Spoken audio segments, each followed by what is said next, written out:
Irena Travar. Tell us a little bit about yourself. We know you're from Serbia already. Yes, well, I have something that I would like to share with you. So I think you can all see now my presentation. At the moment, I'm muting some microphones so we can hear you better.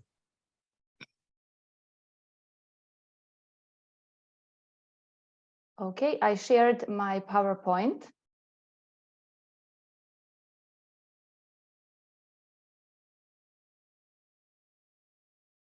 Perfect. We can see it perfectly. You can see my PowerPoint. Yes. Okay, great. So I'm Irena Travar. I'm a PhD in geosciences, but actually my area of expertise is tourism. So I put here two universities, University of La Laguna and University of Belgrade, because I graduated from the University of Belgrade in Serbia, but currently I'm enrolled in my second PhD here in Spain at the University of La Laguna. Do you also speak Spanish? Yeah, I also speak Spanish. Yeah, that's true. Excellent. Yes, thank you. So first of all, because this is the presentation for students, so our target group are students, I wanted to share something with them. Actually, this is something that is my motto in life. So if you wish your dreams to become reality, you have to believe in them as if they've already come true. So actually, I will tell you later something about my experience and my educational background, and you will see that actually you can never predict the circumstances. So you need to be adaptable, and you need really to believe in your dreams. For example, my wish was always to come and live in Spain. That was impossible for me, for example, 10 years ago. But actually, I think 3 years ago, yeah, three and a half years ago, I moved to Spain. So actually everything is possible. And also I want to share something. One of my favorite songs is from Jimmy Cliff, so you can get it if you really want. So of course, just believe in yourself, and really you can achieve everything that you want, even though for example at that moment it seems impossible to you, but everything is really possible. Okay, so Irena, could I ask you to minimize the menu up top so that there you go. There. Yeah, perfect. Like this. Okay, thank you. Okay, so first of all, I would like to share something with you about my country of origin. Actually, I always like to present myself so that that you know who you're talking to. So these are some interesting facts about the country where I was born and where I was raised. So it is Serbia in the southeastern part of Europe. So it is very small landlocked country. It has almost 7 million inhabitants. So very small population. The capital is Belgrade, that you can see in this photo. But actually, even though it is very small country, I would like to mention some interesting facts. For example, we are the world's largest exporter of raspberries. So we like to say, for example, that we have a red gold. For example, about 1,000 tons of raspberries are handpicked annually from family orchards and exported worldwide. So that's why we say that we have red gold. Another interesting fact is that 17 Roman emperors were born here, because the territory of the modern Republic of Serbia was a developed Roman center. So there are numerous archaeological sites across the country that are very interesting for tourists who come and visit them. For example, I was also working as a tour guide, so I can tell you really from the first hand that that's something that is very interesting to all tourists, because they don't expect that when they travel to such a small country in southeastern part of Europe.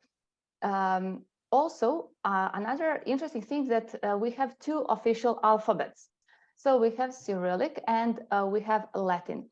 Cyrillic alphabet is more common for Eastern countries like Russia, for example. And in Serbia, we use both Cyrillic and Latin. Cyrillic is our official letter, but we can write, of course, perfectly Latin. Also, what is interesting, that Serbia was part of ex-Yugoslavia. And for example, if you travel to other countries like Bosnia, like Croatia, Bosnia, Montenegro, or even North Macedonia, we can perfectly understand each other. We can say that we speak the same language. Our alphabet is very consistent. For example, we had one reformer in 19th century, Vuk Karadžić, who came up with the concept, write as you speak and read as it's written. So we have one letter for one sound. So it's like perfect language. Like there are no other languages in the world that are like Serbian. And also another fact is that Belgrade has been destroyed and renovated over 40 times because of its almost perfect geographical location in Europe. It's located at the confluence of the two rivers, Sava and Danube. Danube is the second longest river in Europe. And also the city is located exactly when Pannonian Plain and Southern Mountains meet. So perfect geographical location, and it was destroyed more than 50 times. So that is the reason why we have today very diverse architectural style, and also we have different influences in our tradition, in our culture, in our food as well. Even though it's a very small country, I would like also something to mention to you that's also very, very interesting for tourism if you travel to this part of Europe. So we are really proud of some famous people who are Serbians. So the first one that I would like to mention is Nikola Tesla. So I think everyone heard about Tesla, but maybe many of you don't know actually for Nikola Tesla. You know electric vehicles that are synonym like Tesla electric vehicles, but it is the surname of one famous scientist, who was an engineer, scientist, and he invented the alternating current, so electric system that we use today. So actually, his inventions were like remote control, radio, wireless communication. So that is the reason. So how we can communicate nowadays. So actually we can be different parts of the world, everywhere in the world we can communicate thanks to Tesla's inventions. So actually Serbians, we are very, very proud of him, and we always like to emphasize that he is from our country. The next one that I would like to mention is Milutin Milankovic. He's a mathematician, astronomer, climatologist, geophysicist, civil engineer, and popularizer of science. So he concluded, for example, that Earth's orbit changes in 3 cycles of different lengths. So that is one of his most important theories. And the third one is Mikhailo Pupin, founding member of a National Advisory Committee for Aeronautics, and it later became NASA. And the fourth one, which actually we are very proud of, is a famous athlete, Novak Djokovic, world #1 tennis player. And this picture is from his last tournament in Australia, Grand Slam, which he won. It was his 10th time that he won Australian Open. So that was something about the country where I'm from. And now I live in Canary Islands. So they are part of Spain. The island where I live is Tenerife, that you can see on the picture. This is Puerto de la Cruz, one of the cities in the northwestern part of the island. And you can also see Mount Teide, on the picture. So the islands are volcanic islands, and the last eruption of Mount Teide happened more than 100 years ago in 1909, when one city in the southwestern in the southwestern part of the city was completely destroyed. Only one church survived. That is very, very interesting. So actually the last eruption of all the Canary Islands happened only a year ago. It is the island that is 100 kilometers far away from Tenerife, and it is La Palma. Maybe you've heard about that eruption. So this is also Mount Teide, the highest point of Spain, and also the highest point above sea level in the islands of the Atlantic. Also, another interesting fact is that Canary Islands climate is considered the best climate in the world. So actually, we have really nice summers with the temperature around 30 degrees. It's very rare that it's above 30 degrees. Just sometimes when we have, for example, Kalima, that is weather condition when there are strong winds from Africa, and then temperatures can maybe be 35 degrees, something like that, but it's not very common. It happens maybe one week or 2 weeks during the summer. Also, now it's winter, but actually it's around, I think, 20 degrees outside. So actually it is a perfect climate, and that's also one of the reasons why I decided to come to the Canary Islands and live here. So something about my professional experience. Well, I started my professional career in Serbia. So I worked for 2 travel agencies first. In the first travel agency, that is Jumbo Travel, I worked as a tender project manager.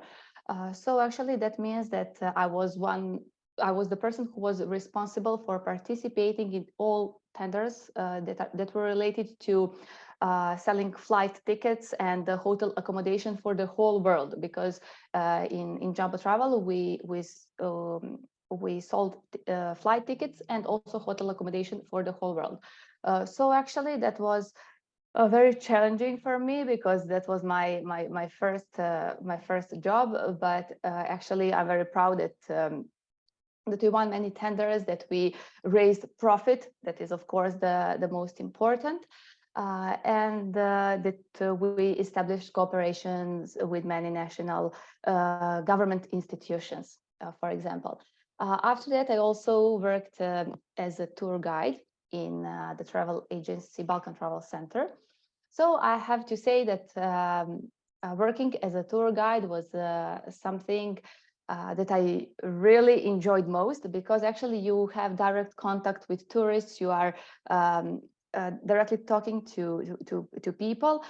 So it's not only the part that you do your research work, for example, and you need to read a lot of literature. You really have to communicate with people to know what are their needs and wants, and to adapt your tours. I also not only conducted tours, I organized many tours in Belgrade and in Serbia. So actually tour guiding is really complex, because you need to know a lot of things about the culture, about architecture, about art, about music. So many different things that can be interesting for tourists, of course, and to know what to tell them. So that adaptation to each group was also challenging, but was something that I really enjoyed, because I like that communication with people. And really, I can say that that was the beginning of my entrepreneurship career. So after that, I worked also in one Cambridge International School, where I taught Cambridge IGCSE geography, because I finished a faculty of geography in Serbia. We don't have faculty of tourism. We have only one department that is in the faculty of geography. So actually, when we finish our studies, we can teach geography as well as tourism. That was also something interesting for me, because, as I mentioned, I like that communication with students, with people. So for me, it was a really like kind of a dream job. After that, I moved to Irena, Singapore. Yes, Dr. Ricardo would like to ask a question, I think. yes, of course. Oh, we can't hear you though. I don't know why.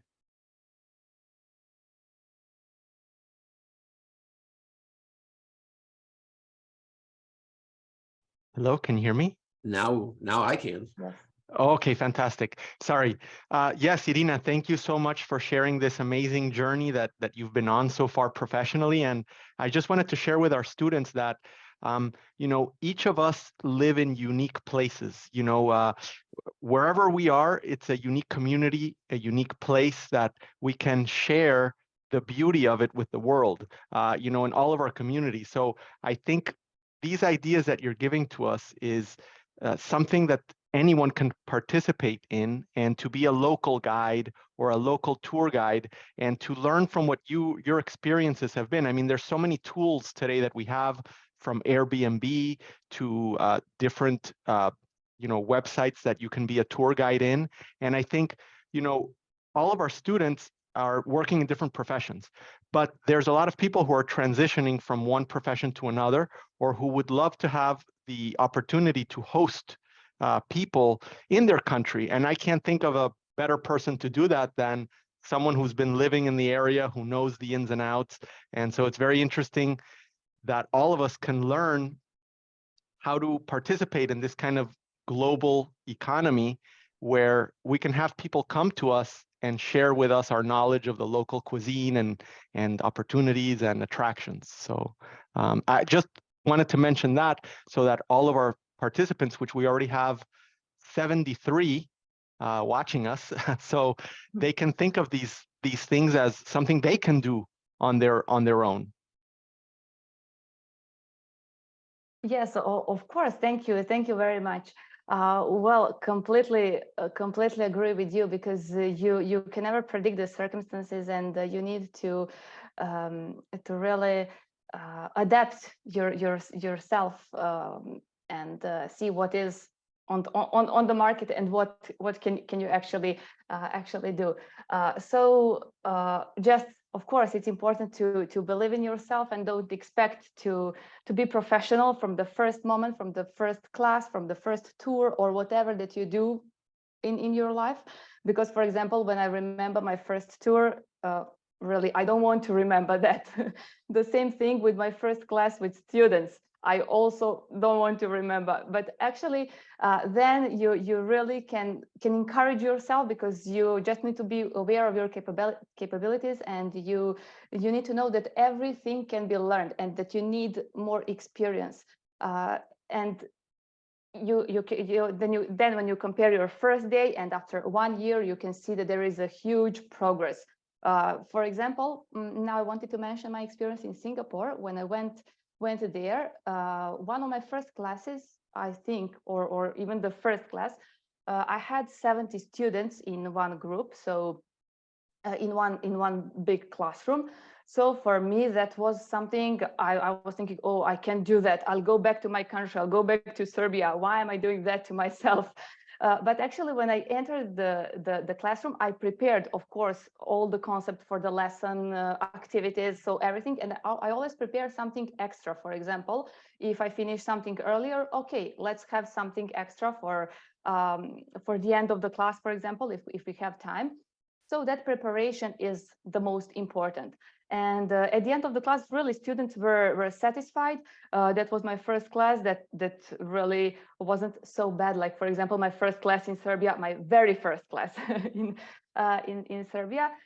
So that means that you really can do everything. And also, what I wanted to mention, that I didn't just receive the offer from Serbia, from Singapore. It really, I don't know, maybe if there is 1% of people who can just receive the offer. I sent 400 emails to countries like Thailand, also Singapore, Malaysia, China as well. And I, for example, didn't receive any response for a couple of months, and I was almost prepared to give up and tell myself, okay, never mind, I'll stay in Serbia, continue doing my tours or whatever I was doing. But actually, I felt that I needed more experience. And that's why I decided to apply and to move to Asia. And then I went on holiday and I say, okay, never mind, 400 emails. Imagine how much time you need to find 400 colleges, schools, institutions, to find the program where you can teach and to tell people, oh, I'm really ready to come. People don't believe you when you say, I'm ready to come, I will teach them.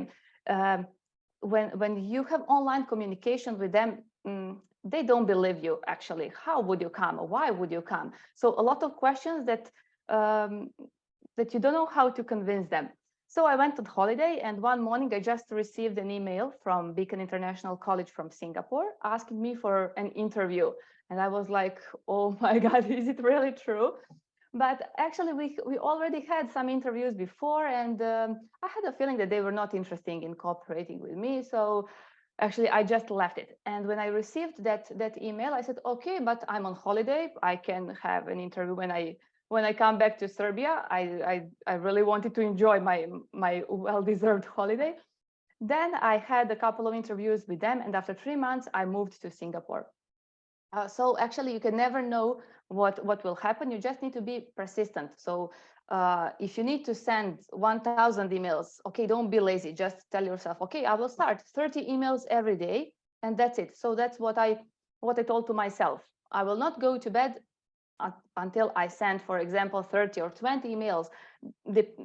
Well, it depends. Just give one daily goal for you and follow it.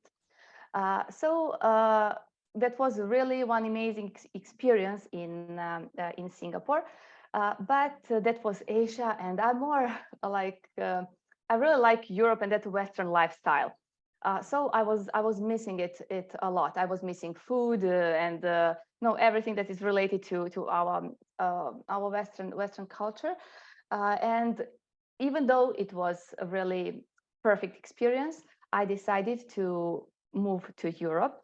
And that was when I came to Spain and when I really discovered Tenerife, because even though I studied tourism, I studied about Canary Islands also. But when I came here, I really could feel that energy, and I really fell in love with the island. And imagine, I had no job, I had no house here, and I said, I will stay here. I don't know how, but I want to stay here. Then I said, okay, first I will find some apartment, and then I will see what I can do to earn money. That is the most important thing, how to stay here. So then I started working remotely because actually, maybe you don't know, but Serbia is not part of the European Union. And then even though, for example, I had a PhD and I could work anywhere. I could work in one cafe, in one restaurant. Never mind, I just wanted to stay there, but I couldn't find a job because I didn't have a valid visa. And then I applied for another type of visa, but I had to work remotely. I couldn't work here in Spain. I started working remotely, and I created an account on Upwork platform. And okay, let's see what will happen. I don't know. Let's start applying for jobs. The first job that I applied, I got a job offer, for example. So you can never know what will happen. For example, my husband was applying 1 month. He didn't receive any job offer. After 1 month, he received, but I received the first one. So that was how I started, and I said to myself, oh, it really works. This platform really works. I will continue working remotely. Then I said, okay, what I know to do, what can I do remotely? Okay, well, I'm a PhD, I can do tutoring, I can do supervising students, for example. I can also do business consultations because I know how to do business plans, market research, and things like that. So I offered that on the platform, and of course, I couldn't earn, I don't know how much money, but enough to stay here and to live here. So that is that you really need to believe in your dreams and really work for your dreams. You cannot expect everything to happen. You need to try a lot of things. You know that I mentioned the song, you can get it if you really want. Well, it goes on, but you must try and try. So never mind how much time you need to experience some falls, but of course at the end you will win. So that is something about my professional experience. Yeah, and here I put my logo, consulting and business coach. That is my goal for the next couple of months, maybe. It's still in the process, but actually I put it here. Now I have my vision, I have my idea, maybe what I want to come true. I want to start here working as an entrepreneur. To have to be consulting and business coach, because I had many clients on Upwork, so I gained really valuable experience during these 3 years. Imagine COVID period when nobody had work. I could work on the platform and survive. Many people lost their jobs, and I also could work remotely. So you always need to find a way to adapt to the circumstances. And also another thing that I'm very passionate is scientific work. Well, that is my also my dream. Maybe one for the next couple of years. Who knows? Maybe 1 year. So I want really to dedicate to scientific work, because later I will present some of my projects that I'm working on. So besides my professional career, my business, I also do scientific work. So these are the areas of tourism destinations, sustainable tourism, tourism marketing and management, innovations. So actually everything that is related to technology, to innovations or sustainability is something that that I'm really interested. Okay, I'm sorry. So here I just wanted to mention, because actually you are students and maybe some of you will start your research career in the future. So the first, what I mentioned here is that you need to create and visualize your idea. So it is important. I need to emphasize that it doesn't have to be precisely defined. You don't need to have your conceptual framework at the beginning where you have only ideas. So this is, for example, something that students always have a lot of doubts. They easily give up on their ideas, but all ideas are really phenomenal. So just believe in them. So students always have the best ideas. And I remember when I was at my faculty, when one teacher told us, now is your time. You need to participate in different projects. You need to do investigation. You need to have your ideas and to develop them. And I was like, what she's talking about. I really couldn't believe to my professor, because actually I wanted to finish with all exams. I had my scholarship. That was my goal.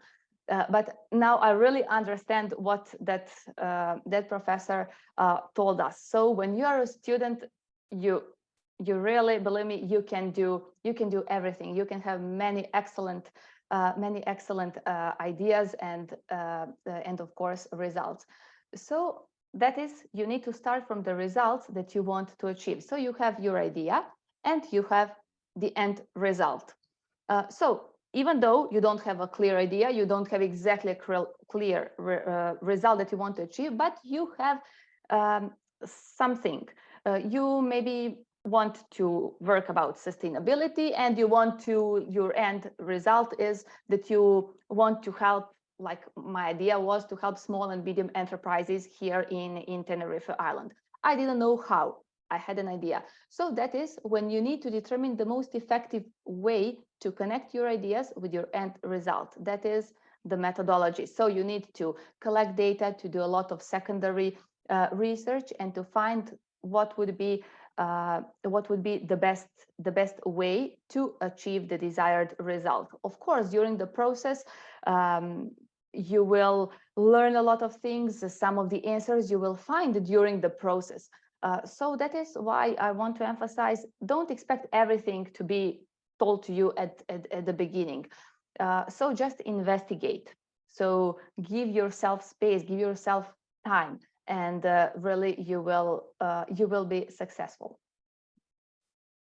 So that is where you need to, you have experience on one side. My experience, for example, are related to education, to tourism, to geography, also to administration work. And I also have my knowledge that is from my studies, and also all the research projects that I did. So when we put this together, your experience and your knowledge, so you cannot look at them separately. They need to be combined. So from both of them, you will learn a lot of things, and you will be able to put in practice what you did in your jobs and the knowledge that you gained. So that is why it is important to accept challenges. Don't, for example, if you receive a job offer and you say, oh, I'm not able to do this, okay, everything you can learn. So just tell yourself, everything really can be learned. I did so many different things. I had different job positions, different countries, and now I work, for example, with the whole world. When I work remotely, I had students from the US, from Canada, from Australia. So when they text me, when they send me a message that they need, for example, help with supervising them in while obtaining their maybe master's or PhD studies, actually at the moment I don't know what I'm going exactly to do, but okay, I start communication with them, and finally we find the same language. So that is where your experience is really valuable, and as well your knowledge. Sometimes people will tell you, maybe, why are you doing that? You don't need that. Okay, don't listen to it. Everything that you do, really, you will have some benefits in the future. So don't think that you are wasting your time with your studies or doing some job that's not so well paid. If you don't have another opportunity, okay, you will do that job that's not so well paid, but you will gain experience, and then you will be able to find a better job, for example. So here I would like to mention some of my research projects that I did, and I also would like to emphasize that all my research projects that I've done, I've been doing them like at the same time with while working for or another companies, or now working remotely.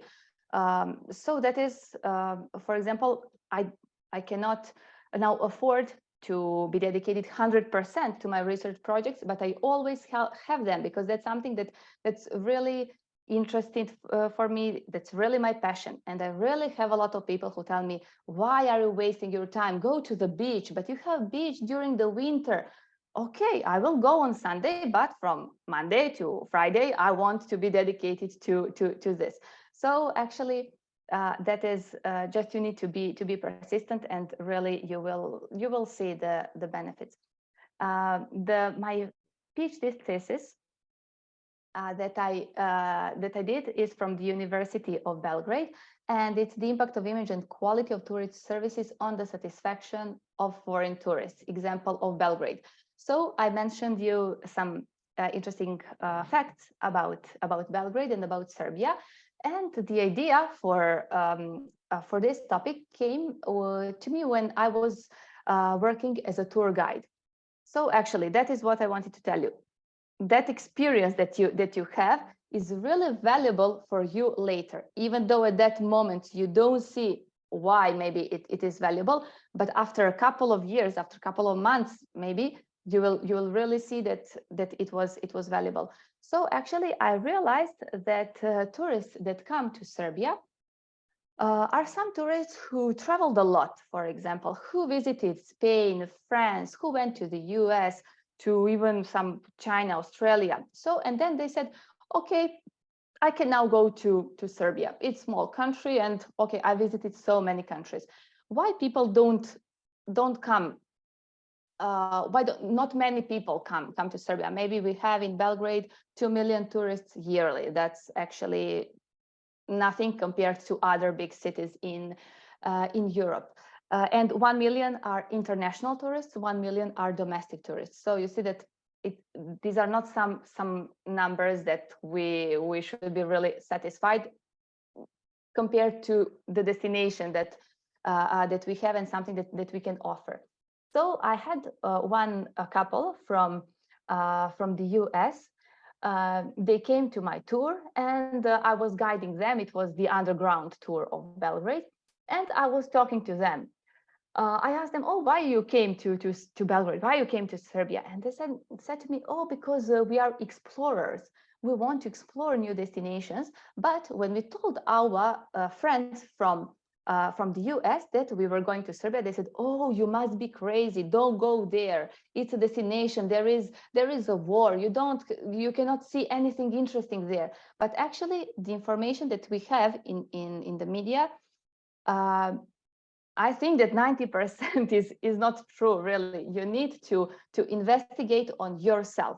So when somebody tells you, "Don't do this because they know better," so investigate on yourself. People told me, "Oh, Singapore, you will not be able to receive an offer from Singapore." Imagine me sitting at my room, sending 400 emails, and people tell me, "What are you doing? Come and enjoy with us. Let's go to some bar to drink something." No, I stayed at home, and I really had my goal in front of me.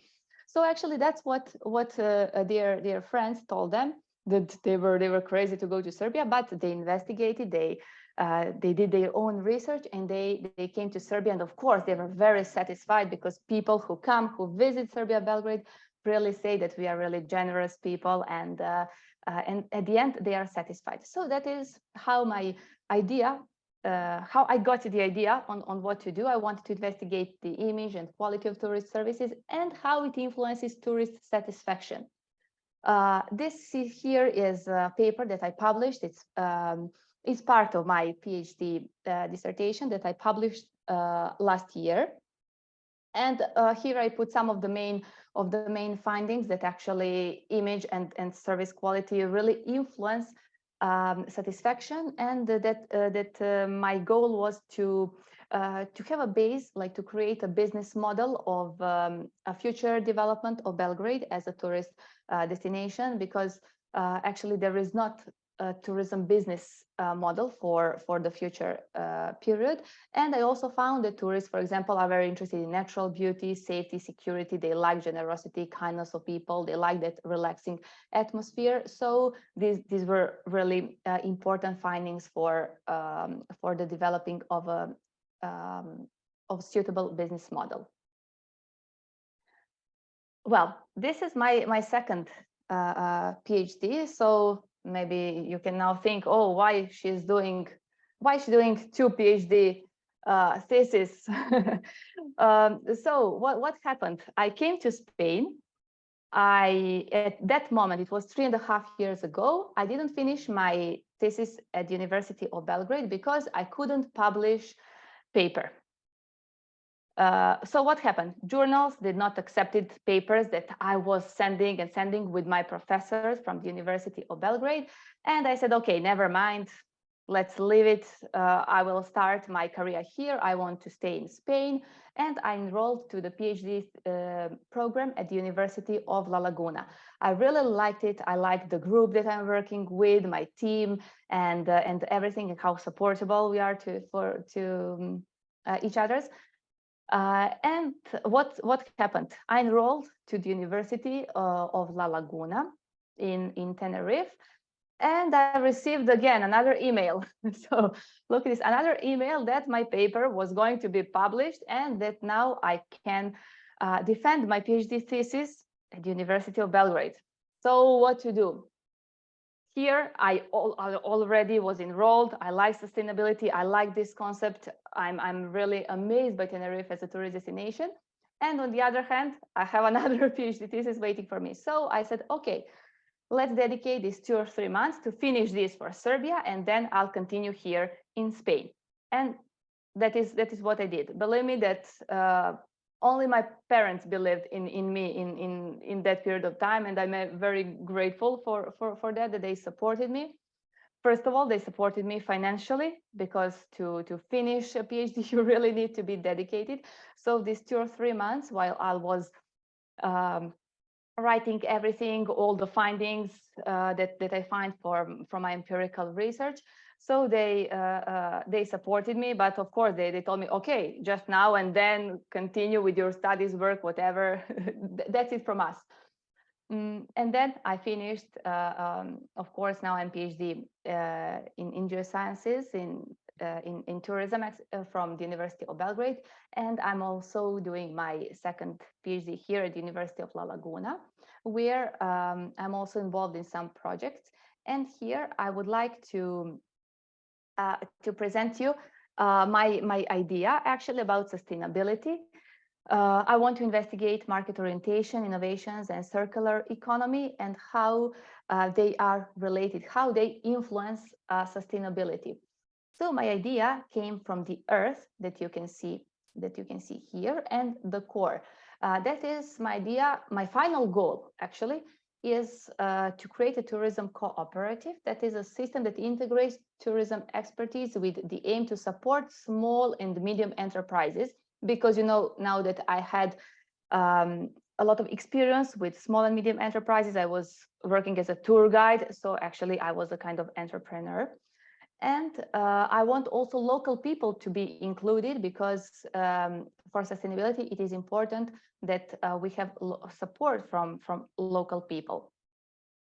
So that is something that I'm currently investigating. So I cannot give you more information about this project, because everything is in the process now. And as I told you, I have my idea and I have my goal. So now I'm in this process, working on it to finally, if it's possible, to create a pilot project here in Tenerife for tourism cooperative, where I would like to help small and medium enterprises to be more sustainable, so to work according to sustainability principles.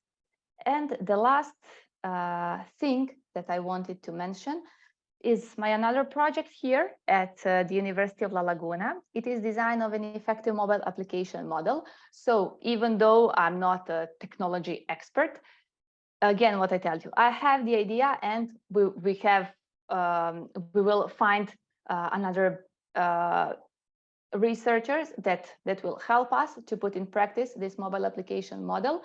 It's the digital eco-tree platform that I want to, for example, to help all tourists who visit certain destination to have one useful app where they will be able to find all the information about the destination. For example, to see real-time information. If they want to visit some attraction, to see in the app, how long I need to wait to enter that attraction, because you know that sometimes you want maybe to visit Sagrada Familia in Barcelona, and you need to wait, I don't know, 2 hours to enter. And then you say, oh, I don't want to wait. Let's see what attraction I can visit where I don't need to wait so long. So that is one of the ideas that I have.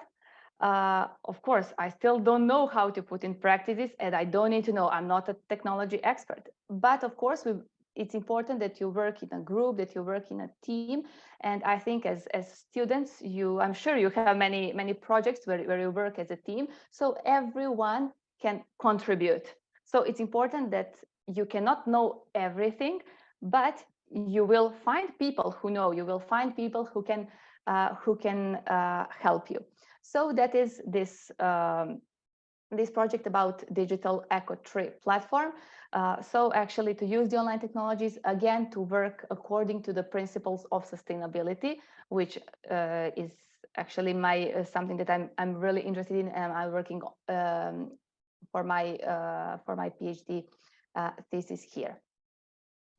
So this Irina, is, I wanted to say that we had a participant who wants to ask a question, Akida Salim. If you're able to, let me see if I can find you. Yeah, he had his hand up for a long time. Oh, no, I see him. I see him there. You do? Yes. Can you ask to unmute the microphone? Yes, Akida, you had your camera on, your hand up for a long time. So now is your time. Can you hear us? No, Akida? I cannot find him in the list. There. Yes, I'm here. Hi, There. Akida. Yes, please.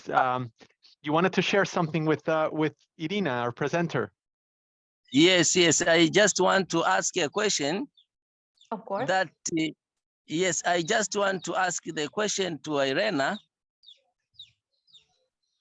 Hello? Hello, yes, you can ask. Okay, yeah, my question is how the tourism can bring the positive significance toward the religious issues. Okay, Yeah. can you specify? It's very broad topic. What kind of religious issues? What Yeah, do you have maybe any example or? maybe in Christianity, the changes because those tourists, when they're coming from their home countries and the changes they can bring to another country, they go for tourism activities. So something like that, the issue of cultural changes, behavioral, and so forth. Yes. Okay, yeah, I will answer. I think I know what actually wanted to ask me. So when I answer, you can ask some sub questions. So actually, of course, when tourists travel, there are a lot of problems for local people, because that is the problem of mass tourism. You have, for example, the number of tourists that come to one destination, and they sometimes they destroy completely the local tradition, the local life, because they have such a big impact. So that is why also I'm interested in sustainable tourism, so that tourists who come, that they don't disturb the local life, even though it is a religion, it is tradition, it is culture, it is just their life. So when tourists come, when tourists visit some country or some destination, so that they actually accept everything from the locals. They can be part of their life, but not to disturb the local life. It is something that, for example, need to be done by local governments. We alone are not able. We can raise our voice, but we are not able to change that. So actually, for example, I can tell you examples what here in Tenerife we are doing. We have, for example, some parts where so many tourists come, and these places become so touristic. And you even cannot see locals, and locals go to their towns where they feel safe. So actually, we need to limit the number of tourists. It is the question for the government. And then from that point, we can decide, okay, where tourists can go, what attractions they can visit. Okay, this is a museum, so maybe, I don't know, 200 people a day can visit that attraction. So with certain limitations, we can help local people to have benefits from tourists, okay, and not to disturb them or to destroy their regular life. So that is why, for example, also in my PhD thesis at University of La Laguna, I want to include local people. I want to help small and medium enterprises that are actually the biggest number of firms in tourism are small and medium enterprises. They usually don't have financial resources to work like in accordance with sustainability concepts. And I want also to include local people, so everybody can raise voice, and then we can find a solution. So actually, it is something. It is on the local government, and I know sometimes the process is very slow. But actually, if you have, for example, if you are not satisfied what is happening at your your home city, you can always have some organization with a group of people that you share the same ideas and present them as a solution. So actually, that is no some universal solution from the problem. Each destination is different. So you really, if you ask me for some particular destination, maybe for your city, that means that you need to have all the factors in mind to well find a way or to present them to the government that will decide on future actions. But actually, United Nations is working on that, and that is why 17 sustainability goals were developed actually to help all local people, because attraction for tourists are local people. It is local life. Me as a tourist, for example, when I travel, I want to see how local people live, but I don't want to be the one who is the loudest, who will disturb them. So we need to find the balance. Thank you, So Irina. actually, Yeah, yes. I was just going to say that, yes, I agree with everything you're saying. And Akita's concern, I think, is very valid. And we just have to understand that people are in different stages of evolution in their life. Some people understand and respect those things. Some people are still young in that regard, and they may do something that to us appears disrespectful. But we have to look at that person with love and understanding. If we start with love and understanding, I think it will be a much better interaction, whether you're a local or a tourist, because your energy will be towards helping the person understand what might be encroaching on your values, whether it's of your city or your religion. But if we understand that we're both here on a mission of evolution and growth, I think if we start from there, all of the interactions that we have can be positive. And Irina, you mentioned the UNESCO 2030 goals. We actually have something called the AIU Pledge. So all of our students at some point in the program pledge to contribute towards achieving those goals, because governments can't do it by themselves. They need participation from all of the global citizens. And we're all empowered to contribute in some way, to think, what are my unique skills? How can I do something towards help, towards one of those goals? So thank you so much for bringing that up. That's excellent. You're the first presenter that's brought up the 2030 goals. So thank you so much. Thank you. Dr. Lambert, go ahead. Thank you, Akita, for your excellent question. Yeah. Irina, go ahead and continue with your presentation. Okay, of course, I'm almost done. So actually, you can think about your questions, and we can have a discussion. So, well, what I also mentioned here, this is just my the model of effective mobile application model, where I found that, for example, what is the most important for tourists in one destination are this 6 things. These are attractions, accommodation, restaurants, recreational activities, shopping, events and festivals, and transportation. So actually, I would like to include all of this in one mobile application, and to work with firms that actually are sustainable. So that was everything about that I wanted to present you. So actually, to know what I've been doing and what I'm dedicated to. So of course, if you have more questions related to the tourism, or some other questions about what I mentioned, or actually you want to ask something else, you are free to do it.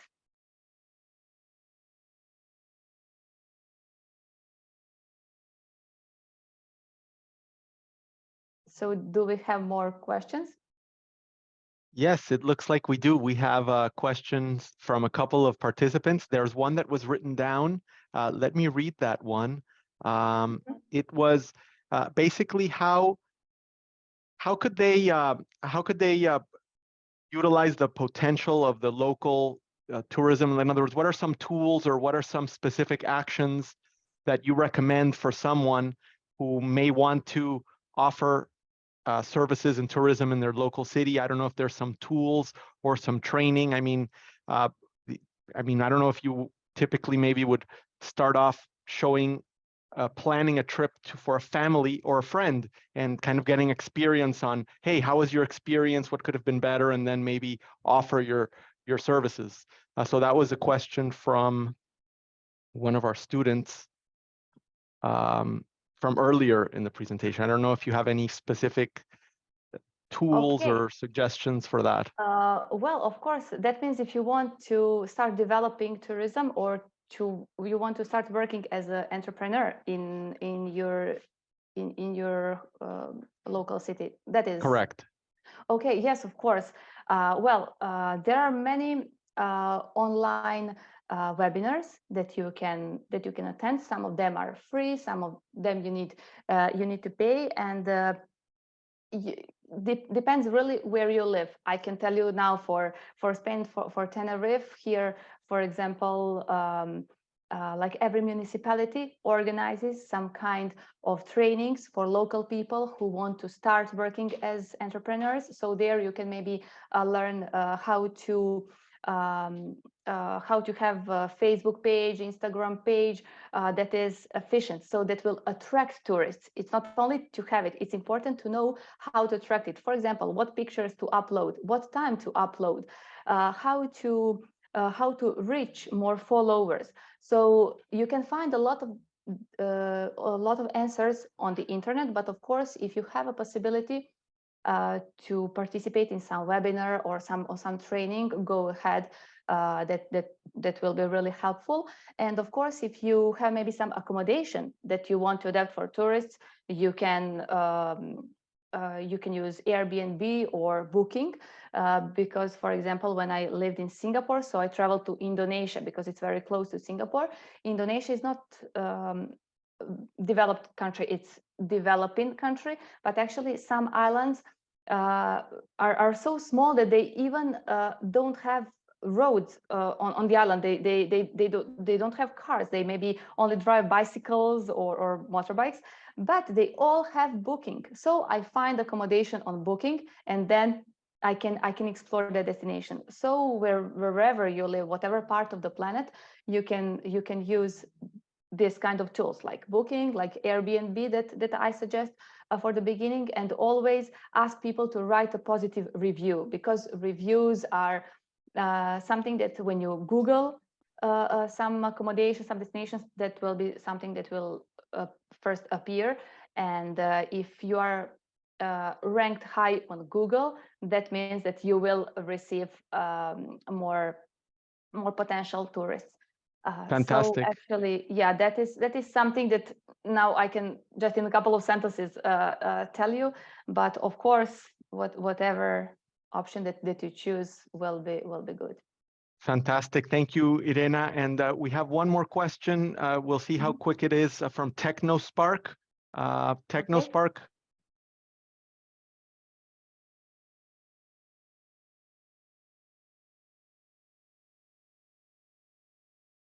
Okay, let's try Emmanuel Oru. You have your hand up, Emmanuel. You want to comment something or ask a question? Hi, Emmanuel. Okay, yeah, fine. I've omitted now. All right. So fine. So you did mention as a tourist guide that when you have these tourists come into the country and they go back home satisfied, if they see that the people are kind, they are accommodating, they are loving. Now, what about if there's a gap? Maybe there's a gap in one of those traits that have been identified and your customers are not satisfied because maybe, for example, they are not polite. And it's not affecting your own business as a guide. So how can you close that gap? Because now it's a society trait. From your own standpoint, how will you be able to address that? So when I have tourists that are not polite, that is what you wanted to mention. No, if the tourists give you a feedback that the people are not polite, so you have that now as a gap that's not affecting your own business as a guide. So how do you not close this societal traits? Okay, so you mean that they leave a bad review? Yes. Well, I always try to give my best. Again, what I mentioned, adaptability. I don't guide the same, a group of 20 people or 50 people, a group that come from Latin America or from the US. They all have different interests. So I, as a tour guide, I try at the beginning to just start some informal communication with them to see what they like. If they are interested more in history, okay, I will talk more about history. If they want if they're interested in architecture, okay, then I will tell them more about architectural styles in country, influences, and etc. So actually, I try to really listen and feel their reactions. So of course, I receive a positive review. Of course, it can happen that sometimes whatever that you do, tourists are not satisfied, and you need to be aware that when you work with people, not everyone can be satisfied. It's not about only you. It's just that maybe you haven't found a good energy between you and the tourist. If they leave a bad review, if it's only one review and you have 50 or 100 others good reviews, it's okay. It cannot influence so much. Of course, you really need to be aware that you did your best. That is what I was saying. Okay, I really did my best, and they wanted, I don't know, something special like nobody before. It's really something that happens, but it doesn't. It's important that it doesn't discourage you. So actually, if you start working as a tour guide, you will have maybe 3 tours a day, sometimes 4 tours. Okay, if somebody is unsatisfied, okay, if 90% are satisfied, then you do a good job. That's right. That's a great tip, Irena. And the only thing I would ask Emmanuel is always reply to the review. First of all, acknowledging whatever the complaint might have been, and present that what steps you might take to make a better experience next time, and maybe the person will consider revising.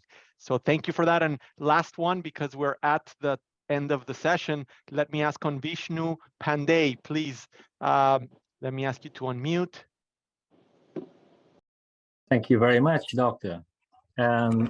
This is Vishnu Pandey from Guyana, South America. I'd like to offer a comment on the influence of tourism, so to speak, on religion. In Guyana, you would know that, you ought to know that we have 3 main religions. That's the Christianity, Muslim, and Hindu. And we find that the influence of tourists might have a positive effect, as in some cases are true in that regard. When, for instance, in Hinduism, we have several denominations or several beliefs or several characteristics within that Hindu religion. And when people come from India, for instance, they offer ideas to the practicing of the convictions in the religion. So when they offer ideas, perhaps it's a best practice in the way we worship, for instance, and that might be a positive influence on Guyanese, because you tend to think that, hey, maybe this is an interesting way to do what I believe in, and you want to go practice it. And so it is with other religion too. So I see it as a positive influence, while not interfering with the conviction. Potent conviction in some cases. It also can lend a perspective in the way we practice, or perhaps the way we interpret some of the doctrines in the religion as well too. So that influence is, we see evidence in Guyana. I'd just like to share that. Thank you. Thank you very much. Okay. Fantastic. Did you want to comment on that, Irena? I didn't know that. I've never been to Guyana, but actually I would like to visit it. So thank you for mentioning it. And of course, yeah, what I wanted to add that it's important that we share our experiences. And nowadays you see that for me it's really amazing that that we can talk from many different parts of the world and always hear something new, something interesting, something that of course can give us some ideas for our future work. So to be the best versions of ourselves. Fantastic. Well, thank you, Vishnu, for that contribution. And Irena, it's been an amazing, an amazing live session with you and learning about the tourism, and how, I mean, it actually turned into a cultural and, religious and thing, But which that is also tourism, yes. you never know. But actually, yeah, I also wanted to thank you, Ricardo, very much for this invitation. Actually, I didn't do it at the beginning because I had problems with my with my microphone. So it's really amazing that I also made the concept of today's presentation like something that can be interesting for students in general. Never mind from which country they're coming, continent, or what they actually study, but something that can help you in your future life, in your future career. Fantastic. Well, we hope you can make time for us again in the future, and maybe do a second session and subsequent sessions to help our students, see how they can learn about tourism, and the different research that you're doing. It's a great addition. We have 90 participants, so I think it's been a success, and I really appreciate you making the time for us. Thank you very much again, and I'm really honored that I have had this possibility